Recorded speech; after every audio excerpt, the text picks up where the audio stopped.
کراچی کے ایک پوش علاقے میں ای سگریٹ بیچنے والی اس جیسی خاص دکانوں کو کھلے زیادہ عرصہ نہیں ہوا. یہاں آنے والے خریداروں کو دیکھ کر ای سگریٹس کی کراچی میں بڑھتی ہوئی ڈیمانڈ اور ٹرینڈز کا اندازہ لگایا جا سکتا.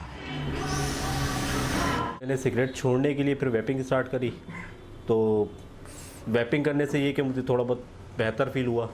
نہ کوئی اس کی اسمیل ہے نہ کچھ ہے، اس کو کہیں پر بھی آپ ویپ کر سکتے ہو ایزیلی. اس کے اندر کوئی چیز جل نہیں رہی ہے، اس کے اندر صرف ہیٹ اپ ہو رہی ہے.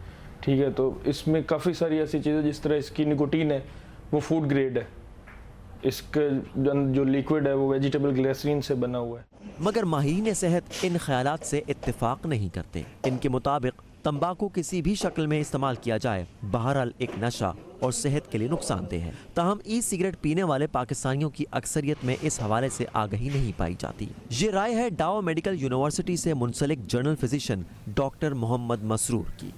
ڈاکٹر مسرور کے مطابق ای سگریٹ استعمال کرنے والوں کو خاص طور سے یہ علم رکھنے کی ضرورت ہے کہ واٹر پائپ یا آبی بخارات کی شکل میں تمباکو کا استعمال سگریٹ سے کہیں زیادہ نقصان دہ ثابت ہو سکتا ہے. جب ایک آدمی واٹر پائپ کا استعمال کرتا ہے تو کوئی 90 لیٹرز کے قریب وہ دھواں اپنے باڈی کے اندر لے جاتا ہے. سگریٹ کے مقابلے میں تقریباً 2 گنا زیادہ اس نے جو ہے وہ نکوٹین لی ہے، تقریباً 6 سے 7 گنا زیادہ کاربن مونو آکسائڈ لی ہے، اور اسی طریقے سے کوئی 46% سے زیادہ اس نے ٹار اپنے اندر جو ہے وہ لے کر گیا. تو آپ اس سے میرے خیال ہے ایک عام آدمی بھی اس سے اندازہ لگا سکتا ہے. بنیادی جواب یہی ہوگا کہ نہیں جناب، یہ قطعی کم نقصان دہ نہیں ہے، بلکہ سگریٹ کے مقابلے میں اس سے کہیں زیادہ نقصان دہ ہے نا.